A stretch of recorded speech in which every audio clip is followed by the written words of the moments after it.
നീ എന്താ കാണിച്ചു കൂട്ടുന്നു? ഇതൊരു മരണ വീടല്ലേ, ആൾക്കാരെല്ലാം നോക്കുന്നു. ഇതെന്നാ കോലവാ, ഇത് കേരളവാ. അമ്മാവൻ മരിക്കുന്നതിന് മുമ്പ് അമ്മച്ചിയുടെ കേക്കല്ലേ പറഞ്ഞേ, അമ്മാവൻ്റെ അടക്ക് നടത്തുമ്പോൾ തമിഴ്നാട്ടിലെ ആചാരപ്രകാരം ഇവിടെ കർമ്മങ്ങൾ നടത്തണമെന്ന്. ഇത് തമിഴ്നാട്ടിലെ ഒരു വലിയ ആചാരമാണ്. ബന്ധുമിത്രാദികളെല്ലാം ഇങ്ങനെ മേളമൊക്കെ അടിക്കുമ്പം ഡാൻസ് കളിക്കുന്നത്. അങ്ങനെ വേണ്ട ചെയ്യാൻ.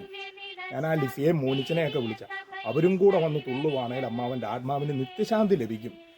ഇന്നൊരിലും പുള്ളി 10-20 വർഷം തമിഴ്നാട്ടിലെല്ലായിരുന്നു ജോലി ചെയ്തുകൊണ്ടിരുന്നത്. എൻ്റെ പൊന്നുമോനെ വിഷമിക്കാതെ. ഇത് കണ്ടോ, പള്ളിയിലെ അച്ഛനൊക്കെ ദേഷ്യപ്പെടുന്നവൾ. നിന്നോട് പറഞ്ഞതുപോലെ നീ ചെയ്തല്ലോ, ഇനി മതി, ഇനി നിർത്ത്. എന്നാ പിന്നെ അച്ഛനോടും കൂടെ വന്ന് ഡാൻസ് കളിക്കാൻ പറ. അച്ഛൻ പോയാൽ പോട്ടെ, അതല്ലേ ഗിരീഷ് പാസ്റ്റർ നിൽക്കുന്നേ, പുള്ളി അടക്ക് നടത്തും. എന്നാച്ചി ഇപ്പൊ വേണ്ട മേളം, ഇനി ഞാൻ പറഞ്ഞിട്ട് മതി, മനസ്സിലായോ? എവിടെ നിന്നോളാം.